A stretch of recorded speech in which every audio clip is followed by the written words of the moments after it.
내일로 박근혜 대통령이 취임 100일을 맞이합니다. 그간 가장 논란이 됐던 불통 인사 논란은 정치권에서도 짚고 넘어갈 문제로 부각되고 있습니다. 그러나 여야는 박 대통령의 위기관리 능력 등 전반적인 국정 운영 스타일에 대해 상반된 평가를 내놨습니다. 박 대통령의 인사에 대해선 여야 가릴 것 없이 비판적인 견해를 내비쳤습니다. 다만 여당에서는 인사 참사 원인에 대해 검증 소홀을, 야당에서는 불통 인사를 각각 중점적으로 문제 삼으며 시각차를 보였습니다. 또한 여야는 개성공단 사태 등 남북관계 위기 대응에 대해서도 상반된 평가를 내놨습니다. 여당은 박 대통령이 원칙적이고 안정적으로 대응하고 있다며 후한 점수를 준 반면, 야당은 북한과의 대화에 소극적이고 개성공단 사태를 해결하지 못한 점 등을 들며 낙제점을 줬습니다. 박 대통령의 국정 전반에 대해서도 여당은 박 대통령이 원칙과 신뢰를 보여주고 있어 안정적이라는 긍정적 평가를 내린 반면, 야당은 공약 후퇴와 거듭되는 불통 논란으로 불안한 출발을 했다며 비판을 쏟아냈습니다. 박근혜 정부 100일에서의 주요 이슈는 인사 실패였다고 볼 수 있습니다. 이는 박 대통령의 불통과 독선적 리더십이 주된 이유라고 지목되기도 했습니다. 앞으로 남은 4년 9개월의 성적표는 어떤 평가로 이뤄질지 주목되는 바입니다. 다음 소식입니다. 원세훈 전 국정원장이 국정원의 선거 개입 의혹 사건에 깊숙이 개입한 것이 드러났습니다.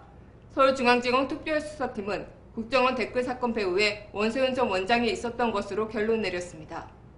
검찰 관계자는 원장님 지시 말씀 등 국정원 내부 문건과 인터넷 댓글 활동을 비교 분석한 결과 원 전 원장이 불법 행위를 지시한 증거를 상당량 찾았다고 밝혔습니다. 수사 착수 한 달 보름 만입니다.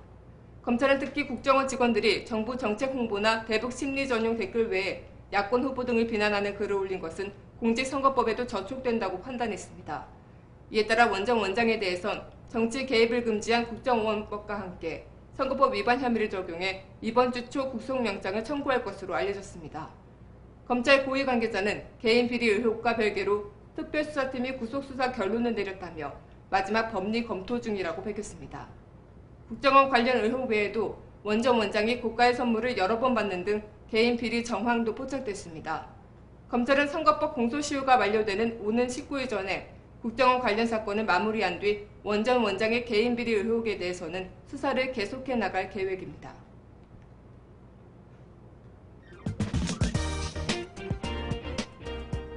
단신입니다. 독립인터넷 언론인 뉴스타파는 오늘 전두환 전 대통령의 장남 전재국 씨가 조세 피난처인 영국령 버진 아일랜드에 페이퍼 컴퍼니를 설립한 것으로 나타났다고 밝혔습니다. 뉴스타파는 이날 오전 프레스센터에서 기자회견을 갖고 이런 내용을 담은 국제탐사보도 언론인협회와의 공동 작업을 통해 확인한 조세 피난처 프로젝트 4차 명단을 발표했습니다. 뉴스타파에 따르면 전재국 씨는 2004년 7월 28일 버진 아일랜드에 블루 아도니스 코퍼레이션이라는 페이퍼 컴퍼니를 설립했다고 밝혔습니다.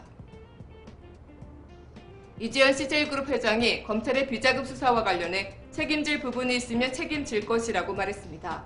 이 회장은 오늘 사랑하는 임직원 여러분, 회장 이재현입니다라고 시작하는 이메일을 임직원들에게 보내고 이번 사태에 대해 자신의 잘못과 부덕의 소치라며 이 같은 입장을 밝혔습니다. 이 회장이 이메일을 통해 전체 임직원들에게 사과한 것은 창사 이래 이번이 처음입니다. 이 회장은 현재 그룹 본사와 경영연구소 등으로 정상 출근해 현안을 챙기고 사태 수습 방안을 모색 중인 것으로 알려졌습니다. 대선 개입 의혹과 관련해 황교안 법무부 장관이 검찰의 원세훈 전 국가정보원장에 대해 공직선거법 위반 혐의를 적용하지 말라며 영장 청구를 막고 있는 것으로 알려졌습니다. 검찰은 원 전 원장에 대해 국정원법 위반과 공직선거법 위반 혐의를 모두 적용해 구속영장을 청구하기로 내부 방침을 정하고 대검찰청에 보고했지만 일주일이 넘도록 황 장관이 이를 받아들이지 않고 있는 것입니다. 검찰이 공직선거법의 공소시효 만료일인 6월 19일까지 원 전 원장에 대한 구속영장을 청구하지 못하면 이후 영장 청구에서는 원 전 원장에 대해 공직선거법 혐의를 적용할 수 없습니다. 6월 3일 뉴스를 마칩니다. 감사합니다.